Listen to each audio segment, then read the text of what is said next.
Assalamualaikum warahmatullahi wabarakatuh. Innal hamdalillah nahmaduhu wa nasta'inuhu wa nastaghfiruh wa na'udzu billahi min shururi anfusina wa sayyiati a'malina. Man yahdihillahu fala mudilla lahu wa man yudlil fala hadiya lahu. Asyhadu an la ilaha illallah wahdahu la syarika lahu wa asyhadu anna Muhammadan abduhu wa rasuluhu wa la nabiyya ba'dah. Ya ayyuhalladzina amanu taqullaha haqqa tuqatih wa la tamutunna illa wa antum muslimun.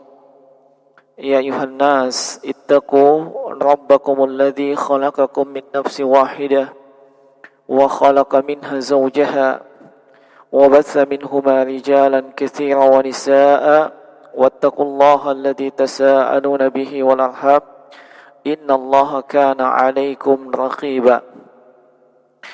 Wa qala ta'ala ya ayyuhalladzina amanu taqullaha wa qulu qawlan sadida yuslih lakum a'malakum wa yaghfir lakum dzunubakum wa man yuti'illaha wa rasulahu faqad faza fawzan 'azima. Amma ba'du fa inna asdaqal hadithi kitabullahi tabaraka wa ta'ala wa ahsanal huda huda nabiyyina Muhammadin sallallahu alaihi wa ala alihi wa sallam wa syarrul umuri muhdatsatuha kullu muhdatsatin bid'ah wa kullu bid'atin dhalalah wa kullu dhalalatin finnar. Ikhwani fid din wa akhwati fillah, a'azzanallahu wa iyyakum ajma'in. Rahimani wa rahimakumullah, kaum muslimin dimanapun anda berada, dan secara khusus kepada para pendengar dan pemirsa radio online Palopo Mengaji. Dan walhamdulillah, di kesempatan petang hari ini, di penanggalan 19 Ramadan atau memasuki 20 Ramadan, sebab hari ini adalah hari ke-19 kita menyelesaikan puasa di bulan Ramadan di tahun 1441 Hijriah ini. Dan walhamdulillah, semoga Allah Subhanahu wa taala menerima seluruh amal-amal ibadah yang kita lakukan, baik itu yang wajib ataupun yang sunnat, seluruhnya diterima di sisi Allah Subhanahu wa taala, diberikan ganjaran yang terbaik, tentunya sesuai dengan niatan kita masing-masing. Dan insyaallah taala, sebagaimana yang dimaklumi, di kesempatan ini kita akan sedikit menyebutkan tentang bagaimana meraih keutamaan daripada malam Al-Qadar, atau juga disebut dengan Lailatul Qadar. Kaum muslimin pada umumnya mengetahui bahwasanya di 10 akhir Ramadan ada suatu malam yang disebut dengan malam Al-Qadar, disebut dengan Lailatul Qadar. Lailatun, malam, Al-Qadar, al-makna Al-Qadar, dia bermakna, disebutkan oleh para ulama, yang pertama dia bermakna kemuliaan, yang kedua dia bermakna pentakdiran, dan ada makna-makna yang lain yang disebutkan oleh para ulama, dan itu sejalan dengan apa yang terdapat dalam Al-Quran, dan sesuai dengan apa yang ditafsirkan oleh para ulama al-mufassirin rahimahumullahu jami'an. Nah, jemaah sekalian, Lailatul Qadar atau malam kemuliaan yang berada di bulan Ramadan, dan itu di 10 akhir Ramadan, sebagaimana yang pernah diingatkan dan juga diperintahkan oleh Rasulullah sallallahu alaihi wasallam untuk mencarinya. Di dalam sabda beliau, kata beliau sallallahu alaihi wasallam, taharrau lailatul qadri fil ashril awakhir min Ramadan. Carilah Lailatul Qadar, malam Al-Qadar, di 10 akhir dari Ramadan. Di balik perintah ini menunjukkan bahwasanya ada keistimewaan, ada kekhususan pada malam tersebut, dan itu juga menunjukkan bahwasanya itu ada kemuliaan, yang kemuliaan tersebut tentunya ya ada dan telah diterangkan oleh para ulama, ya, baik yang telah mendahului kita, yang telah meninggal, para ulama yang klasik, yang mutaqaddimin, sampai kepada para ulama yang kontemporer dan mereka yang masih hidup sampai dengan saat ini. Nah, sebelum berbicara bagaimana kita meraih kemuliaan, bagaimana kita meraih kemuliaan pada malam tersebut, mendapatkan keutamaannya, tentu kita sedikit flashback atau kilas balik dulu. Ya, apa keutamaan dan bagaimana keutamaan daripada malam Al-Qadar tersebut? Nah, kaum muslimin, ya, hadirin wal hadirat, ya, dimanapun anda berada, bahwasanya keutamaan daripada malam Al-Qadar ini sudah Allah Subhanahu wa taala terangkan dalam satu surah penuh. Dalam satu surah penuh, yaitu di surah yang ke-97 yang berisi 5 ayat, dan surah ini ya adalah Makkiyah, yakni diturunkan sebelum hijrahnya Rasulullah sallallahu alaihi wasallam ke Madinah. Nah, yaitu suratul Qadar. Nah, surah Al-Qadar. Nah, Allah Subhanahu wa taala berfirman, "Inna anzalnahu fi lailatul qadar." Sungguhnya kami menurunkannya pada malam Al-Qadar. Sungguhnya kami menurunkannya pada malam Al-Qadar. Dan hu yang terdapat atau domir hu ya, yang terdapat dalam ayat ini itu maknanya adalah Al-Quran. Sehingga ya, kita bisa terjemahkan sungguhnya kami, ini Allah Subhanahu wa taala ya, telah menurunkan Al-Quran pada malam Al-Qadar. Kami telah menurunkan Al-Quran pada malam Al-Qadar. Dan ini kemuliaan yang pertama ya, dari malam Al-Qadar. Apa itu? Malam tersebut Allah Subhanahu wa taala muliakan dengan diturunkannya padanya kitab yang terbaik. Kitab yang terbaik, kitab yang paling mulia. Kitab yang paling terlengkap yang Allah Subhanahu wa taala turunkan ya, untuk hamba-hambanya. Dari seluruh kitab-kitab samawi yang pernah diturunkan, Al-Quran itulah yang paling termulia. Nah, dan Abdullah bin Abbas radhiyallahu taala anhuma ketika beliau menjelaskan ayat ini, beliau radhiyallahu anhu mengatakan, anzalallahu al-Qur'ana jumlatan wahidatan min lauhil mahfuz ila baitil izzati minas sama'id dunya. Bahwasanya pada malam kemuliaan tersebut Allah Subhanahu wa taala telah menurunkan Al-Qur'an secara keseluruhan. Ya, secara keseluruhan. Dari mana diturunkan? Dari Lauhil Mahfuz.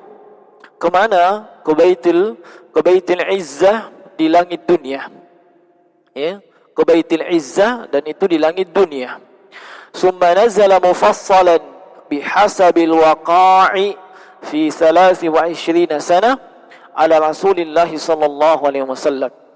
Nanti dari as-sama'id, nanti dari Baitul Izzah di langit dunia kemudian diturunkan kepada Rasulullah sallallahu alaihi wasallam ya, secara berangsur-angsur, disesuaikan dengan konteks dan keadaan ketika itu selama kurang lebih 23 tahun. Nah, ini kemuliaan yang pertama yang terdapat pada malam tersebut. Allah turunkan Al-Quran sejak pertama kali itu pada malam Al-Qadar. Nah, dan ayat ini juga sekaligus merinci apa yang Allah Subhanahu wa taala sebutkan di dalam suratul Baqarah atau surah yang kedua di ayat yang 185, yaitu syahr Ramadan allazi unzila fihi al-Qur'an hudan lin-nasi wa bayyinatin minal huda wal furqan. Bulan Ramadan yang diturunkan padanya Al-Qur'an ya. Di sini ayat ya global, mujmal, tidak disebutkan dan tidak dirinci di bagian mana diturunkan atau pada hari apa, pada malam apa diturunkan Al-Quran tersebut. Dan ini kemudian dirinci dalam surah Al-Qadar, ya. Bahkan juga disebutkan di awal-awal surah Ad-Dukhan.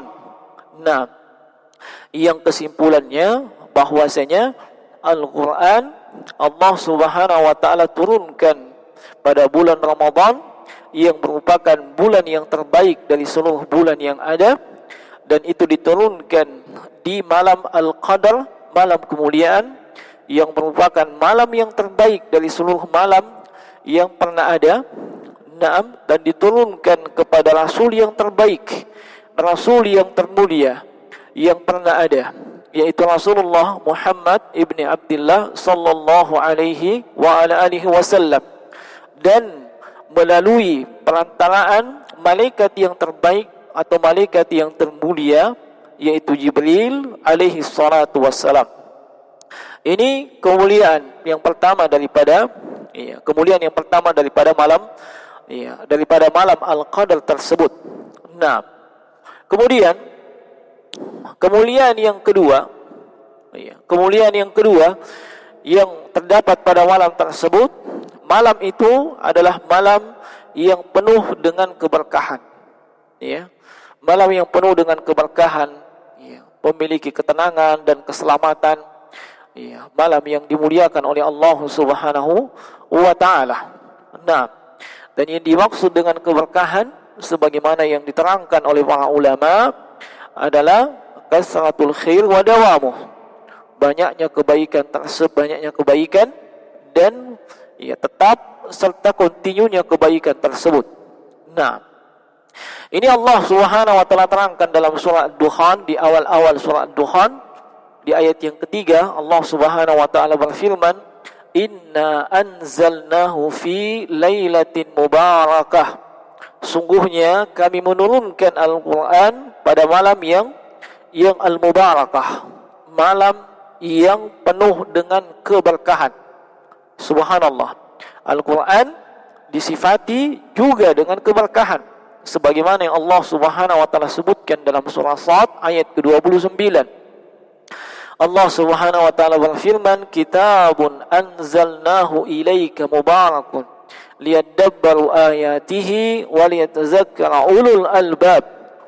Ini adalah kitab, ayat Al-Quran, yang kami turunkan kepadamu wahai Muhammad.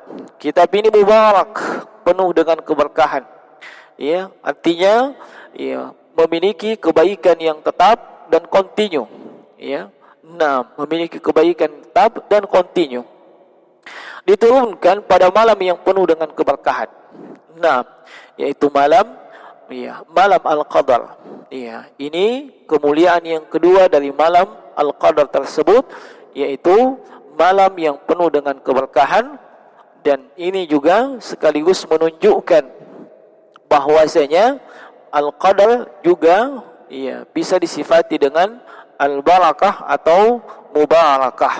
Nah, kemudian yang ketiga, di antara kemuliaan dari malam Al-Qadar ini, bahwasanya nilai amalan saleh itu dilipat gandakan menjadi lebih baik dari amalan 1000 bulan. Ya. Nilai amalan saleh itu dilipat gandakan menjadi lebih baik dibandingkan amalan 1000 bulan. Dan 1000 bulan ini itu kurang lebih 83 tahun 4 bulan. Nah, artinya apa jemaah sekalian? Amalan soleh seseorang yang dilakukan pada malam tersebut itu lebih baik dari amalan soleh yang dilakukan selama 1000 bulan tanpa Lailatul Qadar. Ya, tanpa Lailatul Qadar. Nah, Syekh Abdul Rahman Nasir As-Sa'idi rahimahullahu taala ketika menjelaskan di dalam kitab tafsirnya, beliau mengatakan, fal amalul ladzi yaqau fiha khairum minal amali fi alfi syahrin khaliyatun minha. Yaitu amalan yang dilakukan ketika Lailatul Qadar, amalan apa saja, selama itu adalah amalan saleh. Dan tentunya amalan saleh itu ada kriterianya. Ada ketentuan-ketentuan dan ada syarat-syaratnya.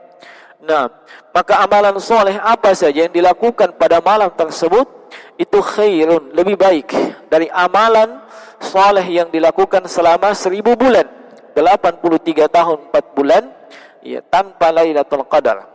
Nah, olehnya jemaah sekalian, rahimani wa rahimakumullah, ayat yang mulia ini menunjukkan bahwasanya keutamaan tersebut sifatnya umum, yakni siapa saja kaum muslimin yang beramal di malam tersebut, maka insyaallah ia akan mendapatkan keutamaannya, dan tidak khusus untuk person atau individu tertentu saja, ya.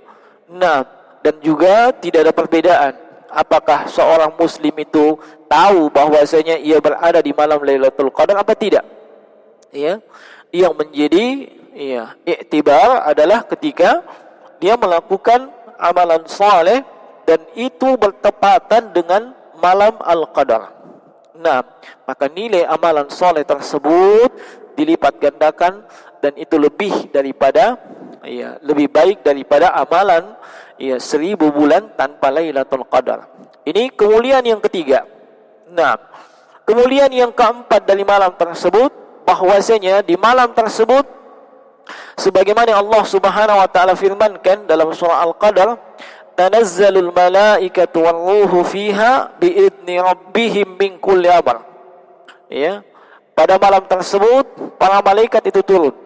Ya, demikian pula ruh ini Jibril alaihi salatu wassalam.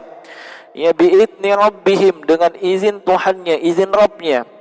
Nah, jemaah sekalian rahimani wa rahimakumullah, malaikat yang turun pada malam kemuliaan tersebut sangat banyak. Ya, sangat banyak, bahkan tidak bisa dihitung. Iya. Nah, sebagaimana dimaklumi pula bahwasanya tidak ada yang mampu dan bisa menghitung jumlah malaikat. Iya. Dan malaikat yang turun pada malam Al-Qadar tersebut juga demikian. Iya, sedemikian banyaknya yang turun. Di dalam hadis yang diriwayatkan oleh Imam Ahmad dalam Musnadnya, dan hadis ini disahihkan oleh Syekh Al-Albani rahimahullahu taala dalam silsilah as-sahihah, bahwasanya Rasulullah sallallahu alaihi wasallam bersabda, "Innal malaikata tilkal laila fil ardi aktsar min adadil hasa." Sungguhnya malaikat pada malam tersebut, ya, yang ada yang turun ke muka bumi itu aktsar min adadil hasa, ya, jauh lebih banyak jumlahnya dibandingkan batu-batu kerikil, ya, jauh lebih banyak jumlahnya dibandingkan batu-batu kerikil. Nah, mengapa demikian? Sampai demikian banyak malaikat yang turun pada malam tersebut, diterangkan oleh Imam Ibnu Katsir rahimahullahu taala. Kata beliau, yaksuru tanzilul malaika fi hadhihi al-laila likasrati barakatiha wal malaikatu yatanazzaluna ma tanazzulul barakah war rahmah. Kata beliau, banyaknya malaikat yang turun di malam tersebut, hal itu disebabkan keberkahan yang melimpah pada malam itu, dan malaikat turun bersama dengan turunnya keberkahan dan rahmat. Ya, malaikat turun bersamaan dengan turunnya berkah dan rahmat. Nah, dan ini kemuliaan yang keempat. Nah, kemudian yang kelima, ya, dari pada malam Al-Qadar tersebut, bahwasanya Lailatul Qadar atau malam Al-Qadar itu adalah malam penentuan takdir tahunan untuk hamba Allah Subhanahu wa taala. Hal ini diterangkan oleh Imam Qatadah Ibnu Di'amah As-Sadusi Al-Basri rahimahullahu taala. Beliau mengatakan sebagaimana dinukil oleh Imam Ibnu Jarir At-Tabari dalam tafsirnya, kata beliau rahimahullahu taala, yuqda fiha ma yakunu fis sanati ila mithliha, yakni yuqda fiha, ditetapkan pada malam tersebut, ya. Nah, ditetapkan pada malam tersebut apa-apa yang akan terjadi selama 1 tahun sampai dengan tahun berikutnya. Nah, ini kemuliaan yang kelima. Nah, kemuliaan yang keenam dari malam Al-Qadar itu, nah, yakni para malaikat pada malam tersebut senantiasa mendoakan, ya, hamba-hamba Allah Subhanahu wa taala yang melakukan ibadah. Ya, para malaikat senantiasa mendoakan hamba-hamba Allah Subhanahu wa taala yang senantiasa melakukan ibadah. Nah, para malaikat itu mengucapkan salam, dan itu maknanya adalah doa keselamatan untuk mereka yang beribadah pada malam tersebut. Ini disebutkan oleh Imam Asy-Sya'bi rahimahullahu taala sebagaimana yang dinukil oleh Al-Imam Ibnu Katsir rahimahullahu taala dalam tafsirnya. Kata Imam Asy-Sya'bi rahimahullah, taslimul malaikata lailatal qadri ala ahli masajid hatta yatlu'al fajr. Ya, hatta yatlu'al fajr. Bahwasanya malaikat mendoakan keselamatan. Ya, malaikat mendoakan keselamatan ketika malam Al-Qadar. Ya, untuk siapa? Untuk mereka yang beribadah kepada Allah Subhanahu wa taala sampai dengan terbitnya fajar. Ya, ini keutamaan yang luar biasa jemaah sekalian. Ya, kemuliaan yang luar biasa yang Allah dan Rasulnya itu telah tetapkan pada malam yang terbaik tersebut. Nah, dan kemuliaan ini, ya, tentunya bisa diraih oleh siapapun. Ya, tentunya kemuliaan ini bisa diraih oleh siapapun. Nah, selama dia berusaha, ya, berusaha memaksimalkan dirinya untuk mendapatkan dan meraih kemuliaan tersebut. Ya, untuk dipahami dan diketahui, ya, jemaah sekalian, bahwasanya, ya, untuk mendapatkan Lailatul Qadar, untuk mendapatkan malam kemuliaan, ya, semua makhluk bisa mendapatkan malam tersebut. Semua makhluk bisa mendapatkan, ya, bisa mendapatkan malam tersebut. Maksudnya apa? Yakni siapapun dari kalangan makhluk hidup, baik itu manusia secara umum, kaum muslimin secara khusus, ya, demikian pula makhluk Allah yang lain yang Allah panjangkan usianya sampai dengan selesai bulan Ramadan, maka tentu dia mendapati malam tersebut, entah dia menyadari, ya, atau tidak, entah dia tahu bahwa itu malam Al-Qadar atau tidak. Tapi selama Allah panjangkan usianya sampai dengan selesai Ramadan, maka tentu dia mendapati malam tersebut. Nah, namun yang menjadi perbedaan di sini sebenarnya adalah bukan kita mendapatinya atau tidak. Ya, kita berharap kepada Allah, semoga Allah panjangkan usia kita sehingga kita bisa melewati bulan Ramadan ini. Ya, kalau kita bisa melewati bulan Ramadan ini, itu artinya kita mendapatkan malam Al-Qadar.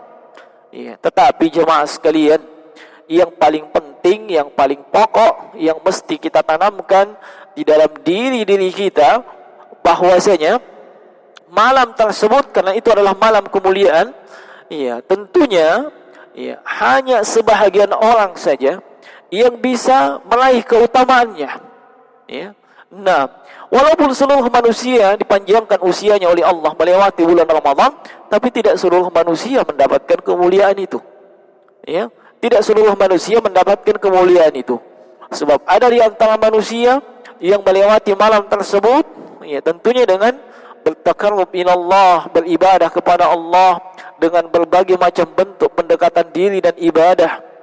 Nah, dan ada juga yang pada malam tersebut, iya, disibukkan dengan hal-hal yang mungkin sifatnya mubah, walaupun tidak sampai kepada tingkatan yang diharamkan.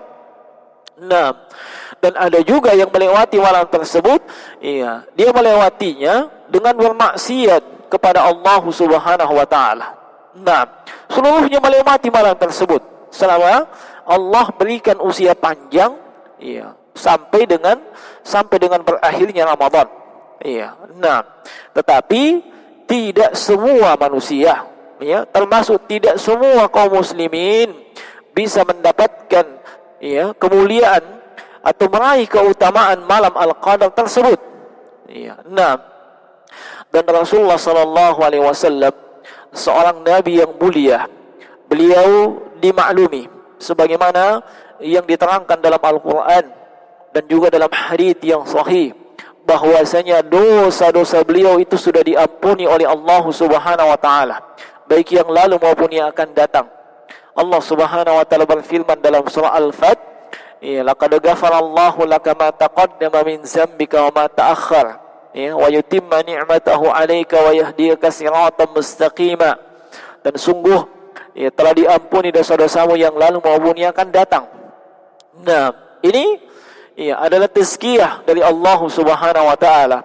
Demikian juga apa yang disebutkan oleh Aisyah radhiyallahu taala anha ketika beliau prihatin dan kasihan terhadap suaminya, yaitu Rasulullah sallallahu alaihi wasallam yang melakukan qiyamul lail hatta yatafattara qadamahu. Sampai Aisyah mengatakan, "Ya Rasulullah, lima sana'ta hadza? Laqad ghafarallahu laka ma taqaddama min dzambika wa ma ta'akhkhar." Wahai Rasulullah, mengapa mesti dilakukan lagi yang seperti ini? Ya, padahal dosa-dosamu yang lalu maupun yang akan datang telah Allah Subhanahu wa taala ampuni. Nah, jemaah sekalian, beliau bersamaan dengan dosa-dosa beliau telah diampuni oleh Allah Subhanahu wa taala dan juga mendapatkan jaminan syurga dari Allah Subhanahu wa taala. Tetapi ternyata, ya, di penghujung Ramadan, di 10 akhir Ramadan, beliau yang paling bersemangat, ya, beliau yang paling giat untuk memaksimalkan dan mengisi malam-malam tersebut dengan berbagai macam aktivitas ibadah. Nah, olehnya siapa saja yang ingin meraih kemuliaan dan keutamaan malam Al-Qadar, maka hendaknya dia mengisi 10 akhir Ramadan ini dengan berbagai macam aktivitas-aktivitas ibadah. Dan itu sangat diharapkan tentunya bertepatan dengan malam Al-Qadar. Ya, bertepatan dengan malam Al-Qadar. Ya. Mungkin ada yang mengatakan, bukankah hadis-hadis menunjukkan bahwasanya malam Al-Qadar itu jatuh pada malam-malam ganjil? Memang benar. Nah, memang benar itu jatuh pada malam ganjil. Nah, dan itu diterangkan dalam sejumlah hadis-hadis yang, ya, hadis-hadis yang sahih. Namun, ya, kita tidak mengetahui malam ganjil yang mana. Ya, kita tidak mengetahui malam ganjil yang mana. Nah, dan seorang muslim yang cerdas tentunya, ya, dia tidak akan sekedar fokus pada hal-hal yang disebutkan demikian. Dia tentu akan fokus seluruhnya pada 10 akhir Ramadan tersebut, baik siangnya maupun malamnya, bahkan terlebih ketika malamnya, sebab Lailatul Qadar, Lailah itu malam, ya. Nah, malam, ya, malam Al-Qadar. Nah, tinggal yang jadi pertanyaan, dengan apa kita bisa meraih keutamaan dan kemuliaan malam Al-Qadar tersebut? Maka di sini kita akan isyaratkan beberapa hal yang perlu untuk kita lakukan. Yang pertama, jemaah sekalian, hadirin wal hadirat, Bapak Ibu yang kami muliakan, ya, adalah dengan meningkatkan ibadah dan lebih tekun, lebih giat lagi, plus lebih bersemangat lagi. Kenapa? Iya, sebab Aisyah radhiyallahu anha, istri Nabi sallallahu alaihi wasallam, beliau bertestimoni, ya, kepada kita dengan mengatakan, kana Rasulullah sallallahu alaihi wasallam yajtahidu fil ashril awakhir ma la yajtahidu fi ghairihi. Bahwasanya Rasulullah sallallahu alaihi wasallam itu sangat bersungguh-sungguh, ya, sangat bersungguh-sungguh di dalam beribadah. Iya, di 10 akhir Ramadan, iya, melebihi kesungguhan beliau, iya, dibandingkan itu di malam-malam sebelumnya. Nah, artinya apa? Ya, pada seluruh malam, ya, dan seluruh hari di bulan Ramadan, Rasulullah sallallahu alaihi wasallam bersungguh-sungguh dalam melakukan ibadah. Nah, tetapi begitu memasuki 10 akhir Ramadan, beliau meningkatkan kesungguhan tersebut. Beliau lebih giat lagi, beliau lebih bersemangat lagi. Nah, Al-Imam Syafi'i rahimahullahu taala berkata, istahabbu an yakuna ijtihaduhu fi nahariha ka ijtihadihi fi lailiha. Sangat dianjurkan untuk semangat beribadah di siang hari di 10 akhir Ramadan ini, ya, sebagaimana juga bersemangat di malam harinya. Nah, dan ucapan beliau ini dinukil oleh Imam Ibnu Rajab Al-Hambali dalam kitabnya Lataiful Ma'arif di halaman 204. Dan tentunya di sini ya ibadah yang ditekankan adalah ibadah-ibadah yang ibadah-ibadah yang sifatnya ya individu atau pribadi, ya.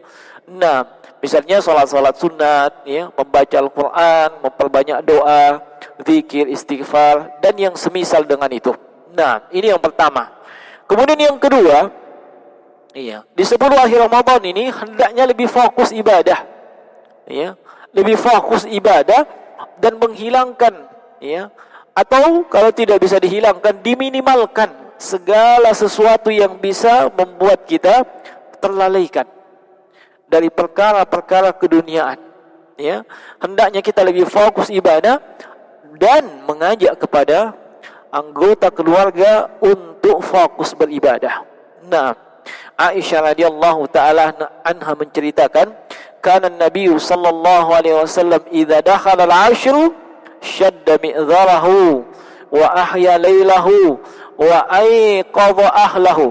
Bahwasanya Nabi sallallahu alaihi wasallam ketika memasuki 10 akhir Ramadan, beliau mengencangkan kain sarungnya. Beliau mengencangkan kain sarungnya.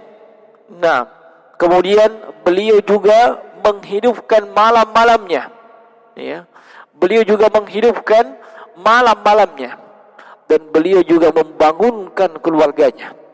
Nah, beliau juga membangunkan keluarganya. Ini yang dilakukan oleh Rasulullah sallallahu alaihi wasallam. Nah, dan kalau digabungkan dengan hadits yang sebelumnya, hadits yang telah kita sebutkan sebelumnya, bahwasanya Nabi sallallahu alaihi wasallam yajtahidu fi ashril awakhir ma la yajtahidu fi ghairihi, maka tersimpul dari hal tersebut ada 4 pensifatan untuk Nabi sallallahu alaihi wasallam yang beliau lakukan di penghujung bulan Ramadan, yakni di 10 akhir Ramadan. Apa itu? Yang pertama adalah syadda mi'dharahu. Beliau mengencangkan kain sarungnya. Apa maknanya? Sebahagian ulama memaknainya dengan kesungguhan dalam beribadah lebih dari biasanya. Dan para ulama yang lain menyatakan bahwasanya maksudnya adalah fokus dan meningkatkan intensitas ibadah. Dan ada di antara ulama juga menyebutkan bahwa itu maksudnya menjauhi istri, yakni tidak berhubungan suami istri dulu, selama di 10 akhir Ramadan. Dan ini juga berkaitan dengan amalan yang lain. Itu apa? Iktikaf. Sebab orang yang iktikaf tentunya tidak boleh berhubungan suami istri, kalau tidak ingin iktikafnya itu menjadi batal. Allah Subhanahu wa taala berfirman, "Wala tubashiruhunna wa antum aakifuna fil masajid." Dan janganlah kalian berhubungan dengan istri-istri kalian dalam keadaan kalian sedang beriktikaf di masjid. Nah, dan ini kita akan sebutkan nanti insyaallah taala. Kemudian, sifat yang kedua yang Aisyah sebutkan radhiyallahu anha adalah aiqadha ahlahu. Beliau membangunkan keluarganya. Yakni membangunkan mereka mengerjakan salat dan bersungguh-sungguh dalam beribadah lebih dari biasanya. Nah, kemudian Aisyah juga mensifati beliau dengan ahya lailahu. Beliau menghidupkan malam-malamnya. Kata para ulama, bahwasanya itu maksudnya Nabi begadang untuk menghabiskan sebahagian besar malamnya, mengerjakan salat dan amalan yang lainnya, seperti berzikir, berdoa, beristighfar dan yang lainnya. Dan Aisyah mensifati beliau dengan sifat yang keempat dengan yajtahidu, yakni bersungguh-sungguh. Maknanya bersungguh-sungguh dengan mengerahkan segenap kemampuan, mengerahkan segenap kemampuan untuk melakukan aktivitas ibadah yang itu tidak dilakukan pada malam-malam sebelumnya, yang itu tidak dilakukan pada malam-malam sebelumnya. Ini Nabi sallallahu alaihi wasallam. Nah, kemudian jemaah sekalian rahimani wa rahimakumullah, yang ketiga yang juga dianjurkan dilakukan di 10 akhir Ramadan, juga dianjurkan di 10 akhir Ramadan dan ini termasuk sunnah Nabi sallallahu alaihi wasallam, ya, dan itu juga hukumnya sunnat, adalah melakukan iktikaf di 10 akhir Ramadan. Melakukan iktikaf di 10 akhir Ramadan. Sebagaimana yang pernah diterangkan dan disebutkan oleh Aisyah radhiyallahu anha di dalam hadis yang diriwayatkan oleh Imam Al-Bukhari dan Imam Muslim, anna Nabi sallallahu alaihi wasallam kana ya'takifu al-ashr al-awakhir min Ramadan hatta tawaffahu Allah, thumma i'taqafa azwajuhu min ba'di. Bahwasanya Nabi sallallahu alaihi wasallam itu melakukan iktikaf di 10 akhir Ramadan sampai Allah mewafatkan beliau, dan kemudian setelahnya istri-istri beliau yang masih hidup itu melakukan iktikaf sepeninggal beliau. Nah, jemaah sekalian rahimani wa rahimakumullah, lalu bagaimana dengan kondisi kita di saat ini yang berada di masa pandemi COVID-19, yang kemudian itu melahirkan aturan dari ulil amri atau pemerintah, dan aturan tersebut diaminkan oleh para ulama, yaitu untuk tidak melakukan kegiatan-kegiatan yang bersifat mengumpulkan manusia atau mengumpulkan massa. Termasuk diantaranya adalah aktivitas iktikaf. Bagaimana dengan hal ini? Maka di sini kita ingin ingatkan kepada seluruh kaum muslimin dimanapun Anda berada, dan secara khusus di wilayah-wilayah yang telah keluar aturan-aturan dari ulil amri. Jangan Anda melakukan amalan sunnat dan itu bermaksiat kepada Allah Subhanahu wa taala. Jangan melakukan amalan sunnat dengan maksiat. Iktikaf itu amalan sunnat. Nah, iktikaf adalah amalan sunnat, tapi Anda lakukan amalan sunnat dengan bermaksiat. Di mana letak maksiatnya? Letak maksiatnya sebab Allah Subhanahu wa taala perintahkan untuk taat kepada ulil amri. Allah Subhanahu wa taala berfirman, ya ayyuhalladzina amanu atii'ullah wa atii'ur rasul wa ulil amri minkum. Sebagaimana dalam surat An-Nisa. Wahai segenap kaum mukminin, taatlah kalian kepada Allah, taatlah kalian kepada rasulnya dan ulil amri di antara kalian. Dan ketaatan kepada ulil amri itu juga diterangkan dalam sejumlah hadis-hadis Nabi sallallahu alaihi wasallam. Dan beliau memberikan batasan, innamat ta'atu fil ma'ruf. Ketaatan itu adalah pada perkara-perkara yang ma'ruf. Dan larangan pemerintah untuk berkumpul atau tidak mengadakan kegiatan atau acara yang mengumpulkan massa atau mengumpulkan manusia. Ini semua adalah salah satu bentuk ikhtiar untuk mencegah mata rantai atau memutuskan mata rantai penyebaran COVID-19. Dan itu perkara yang ma'ruf. Itu adalah perkara yang ma'ruf, bukan perkara yang mungkar. Maka kalau itu perkara yang ma'ruf, wajib seseorang muslim untuk mentaati ulil amrinya. Nah, dan kalau ia tidak melakukannya, itu sama artinya dia bermaksiat kepada Allah Subhanahu wa taala yang telah memerintahkannya untuk mentaati ulil amrinya. Makanya kita sebutkan tadi, orang yang iktikaf ngotot beriktikaf di masjid, ngotot beriktikaf di masjid padahal pemerintah sudah melarang hal tersebut, Pemerintah sudah melarang hal tersebut, maka ini seperti yang difatwakan oleh Profesor Dr. Sulaiman Ar-Ruhaili, yang beliau ini adalah guru besar di Universitas Islam Madinah. Nah, dan juga beliau adalah imam masjid dan khatib di Masjid Kubah. Di antara fatwa beliau bahwasanya jangan kalian mendengarkan kepada para penyeru, kepada para dai yang mengajak untuk beriktikaf di masjid di masa-masa seperti ini, yang pemerintah sudah mengeluarkan aturannya, yakni tidak membolehkannya.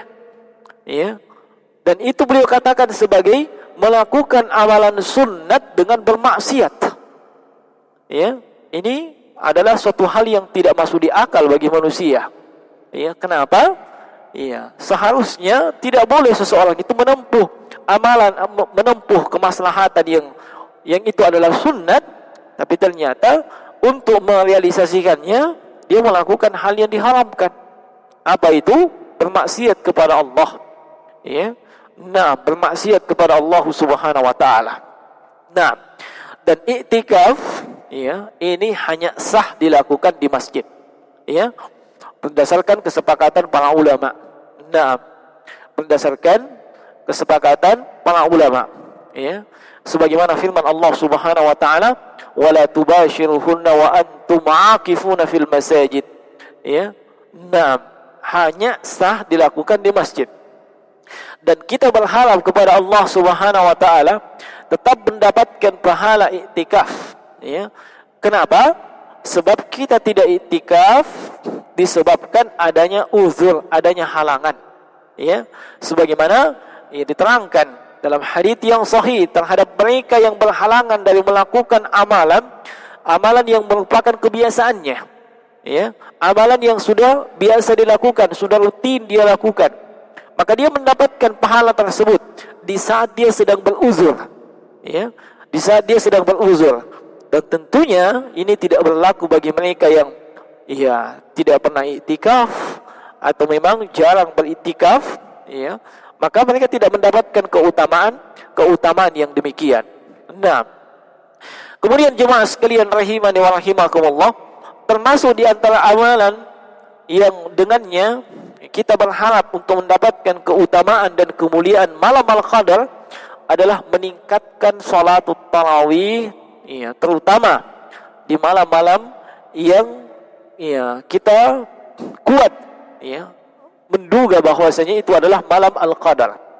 Sebagaimana keutamaannya telah disebutkan oleh Rasulullah sallallahu alaihi wasallam di dalam hadis yang diriwayatkan oleh Imam Al-Bukhari dan Imam Muslim dari hadis Abu Hurairah radhiyallahu taala anhu, kata Nabi, "Man qama lailatal qadri imanan wahtisaban ghufira lahu ma taqaddama min dzambih."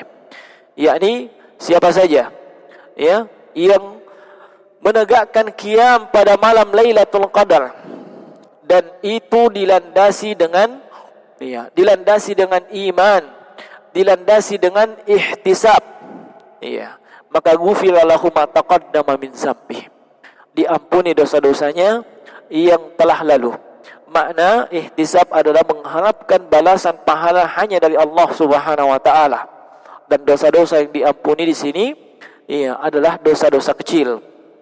Nah, dosa-dosa kecil sebagaimana dimaklumi bahwa amalan saleh itu di antara maslahatnya, di antara manfaat dan keutamannya adalah menggugurkan dosa-dosa kecil, ya. Nah, sebagaimana secara umum Allah Subhanahu wa taala sebutkan innal hasanat yudhhibnas sayyi'at dalam surah Hud. Sungguhnya kebaikan-kebaikan itu akan menggugurkan kejelekan-kejelekan, yakni dosa-dosa kecil. Nah, maka hendaknya kita meningkatkan salat tarawih kita. Nah, dan boleh insyaallah taala kalau kita salat tarawih kemudian nantinya juga melakukan qiyamul lail yang lain seperti tahajud. Namun tahajud ini sebelum memulainya tentunya Anda mesti tidur terlebih dahulu. Nah, tentunya Anda mesti tidur terlebih dahulu. Adapun untuk berjamaah, maka sependek pengetahuan kami yang dianjurkan berjamaah hanyalah untuk salatut tarawih, Adapun untuk salat tahajud dan yang semisalnya dari salat-salat sunnat, itu Nabi sallallahu alaihi wasallam memang pernah lakukan dengan sejumlah sahabat, tetapi itu tanpa perencanaan sebelumnya. Tanpa perencanaan sebelumnya. Jadi sifatnya adalah insidental. Yang boleh kita rencanakan, yang boleh kita tetapkan adalah qiyamul lail tarawih, dan itu dilakukan dengan berjamaah. Namun kalau ada seorang muslim misalnya, mungkin dia adalah pasangan suami istri yang mungkin bangun di penghujung malam atau di pertengahan malam dan mereka tidak rencanakan, yang mereka rencanakan hanyalah untuk melakukan qiyamul lail, tapi qadar Allah mentakdirkan mereka bangun bersamaan, dan tanpa ada perencanaan untuk melakukannya dengan berjamaah, tapi karena mereka bangunnya bersamaan, ya, nah maka insyaallah itu boleh mereka melakukannya dengan berjamaah. Ini yang keempat. Kemudian yang kelima, di antara amalan yang dengannya kita bisa meraih kemuliaan dari malam Al-Qadar adalah dengan memperbanyak doa. Memperbanyak doa-doa kepada Allah Subhanahu wa taala. Dan di antara doa yang terbaik di antara doa yang terbaik yang pernah Rasulullah sallallahu alaihi wasallam ajarkan kepada Aisyah radhiyallahu taala anha, ya, adalah Allahumma innaka afuwun tuhibbul afwa fa'fu anni. Ya, Allahumma innaka afuwun tuhibbul afwa fa'fu anni. Ya, sebagaimana ini disebutkan oleh Imam Ahmad dalam Musnadnya dan juga Imam Tirmizi dan An-Nasa'i serta Ibnu Majah di dalam sunan mereka dan disahihkan oleh Syekh Al-Albani dalam silsilah as-sahihah. Nah, iya, Aisyah radhiyallahu anha, iya, itu meminta kepada Nabi. Iya, kata beliau, ya Rasulullah, ara'aita in waffaqtu lailatal qadri ma'adu. Iya, bagaimana pendapatmu kalau misalnya saya bertepatan dengan malam, saya mendapati malam Al-Qadar tersebut, ya, apa yang mesti aku baca? Ya, nah, maka qala Nabi sallallahu alaihi wasallam mengatakan, takulin, hendaknya aku membaca Allahumma innaka afuwun tuhibbul afwa fa'fu anni. Ya, ya Allah, sungguhnya engkau maha pemaaf, ya, nah, lagi mencintai pemaafan, maka maafkanlah aku. Nah, maafkanlah, iya, maafkanlah aku. Dan doa ini dilakukan dengan sendiri-sendiri, bukan dengan berjamaah. Kenapa? Sebab tidak ada contoh dari Nabi sallallahu alaihi wasallam, ya, beliau mengajarkan dan mencontohkan doa ini dengan berjamaah. Nah, tidak ada contoh dari Nabi sallallahu alaihi wasallam. Nah, kemudian di sini kita ingin ingatkan pula bahwasanya ada tambahan lafaz yang kadang disebutkan oleh sebahagian kaum muslimin ketika membaca doa ini, yaitu tambahan karim, ya, setelah kalimat afun. Allahumma innaka afuun karim tuhibbul afwa fa'fu anni. Nah, tambahan ini jemaah sekalian, ya, sepertinya adalah mudrajah, ya, mudraj atau tambahan, entah itu dari penerbit atau, ya, yang menulis ulang, ya, kitab Sunan At-Tirmizi. Sebab kenapa? Di naskah-naskah Sunan At-Tirmizi sebelumnya yang dijadikan acuan itu tidak terdapat lafaz itu. Ya, tidak terdapat lafaz itu.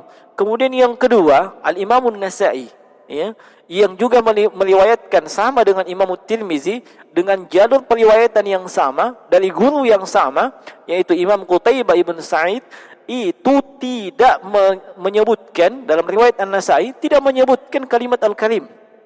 Ya, makanya ini dikritik oleh Syekh Muhammad Nasiruddin Al-Albani rahimahullahu taala, ya, ketika menyebutkan hal tersebut. Ya, maka dengan demikian hendaknya tidak perlu kita menambahkan hal tersebut, walaupun secara makna itu bagus, ya, tetapi yang sesuai dengan sunnah dan tuntunan Nabi sallallahu alaihi wasallam hanyalah dengan Allahumma innaka afuwun, ya, tuhibbul afwa fa'fu anni.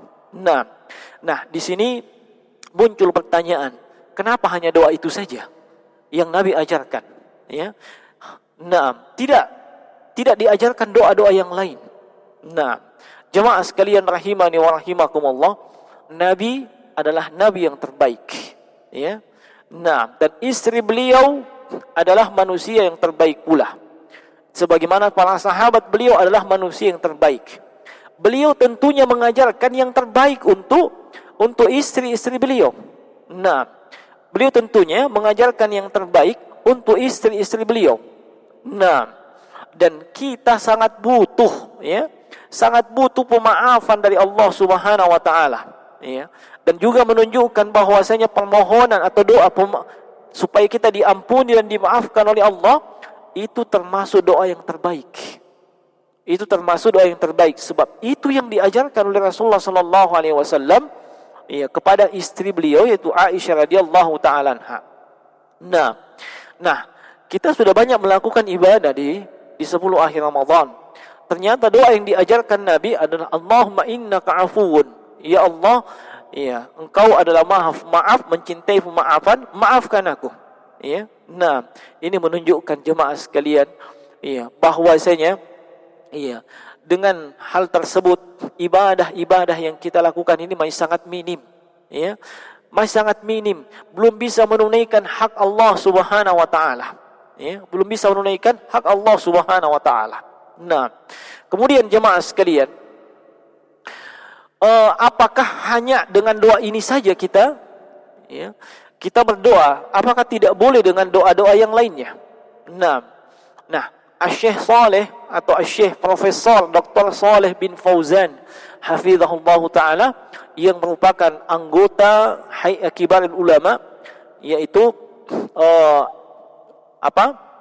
anggota Hay'ah Kibarul Ulama, yakni badan atau lembaga, ya, yang beranggotakan ulama-ulama kibar, ulama-ulama besar yang berada di Mamlakah Al-Arabiyah Saudiyah atau Kerajaan Saudi Arabia. Ketika beliau ditanya terkait dengan doa tersebut, ya, apakah hanya doa tersebut yang dibaca?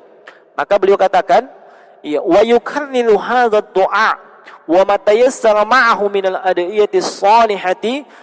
Nah, beliau katakan hendaknya doa ini terus dia ulang dia baca. Ya, doa ini terus dia ulang dia baca, dan juga membaca, ya, doa-doa yang lain yang mudah untuk dia baca. Nah, dan itu doa yang mengandung kebaikan. Iya. Wal adiyatu katsir walhamdulillah, kata beliau. Dan doa-doa itu banyak. Ya, segala puji bagi Allah. Wal adiyatu al-Qur'aniyah wal adiyatu an-nabawiyah aw ma yassara Allah min ad-du'a al-muwafiq min al-kitab was sunnah.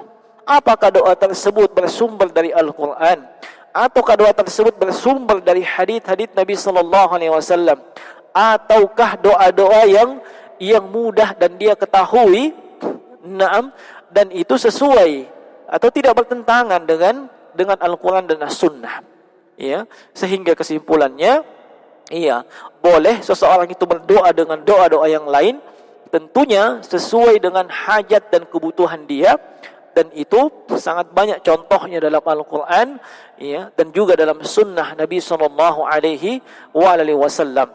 Nah, dan kalau ada orang yang hanya mencukupkan dirinya dengan doa tersebut, maka, ya, insyaallah taala itu tidak mengapa.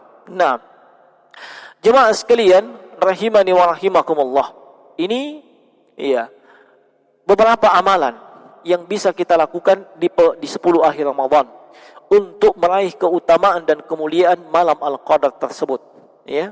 Dan siapa yang hampa, ya, atau minim daripada amalan-amalan tersebut, maka jangan mencela dirinya sendiri, sebab dia sendiri yang membuat dirinya itu menjauh dari keutamaan dan kemuliaan. Allah telah memberikan, ya, keutamaan berupa momen dan waktu kepada kita.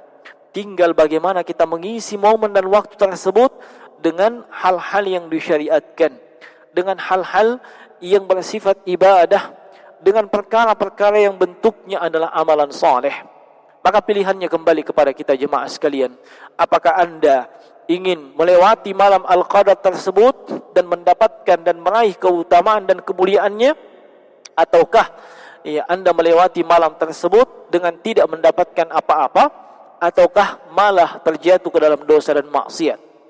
Pilihannya kembali kepada kita semua. Nah, dan semoga Allah Subhanahu wa taala memberikan taufik dan hidayahnya kepada kita semua, ya, sehingga kita bisa memaksimalkan diri kita di 10 akhir Ramadan ini. Nah, demikian yang bisa kita sampaikan di kesempatan yang ringkas ini terkait dengan bagaimana meraih keutamaan, meraih kemuliaan dari malam Al-Qadar tersebut. Nah, tentunya dengan melakukan amalan-amalan saleh yang disyariatkan. Nah, amalan-amalan soleh yang disyariatkan kita tingkatkan, baik itu kualitas maupun kuantitasnya. Nah, sekira demikian. Mohon maaf atas segala kekurangan.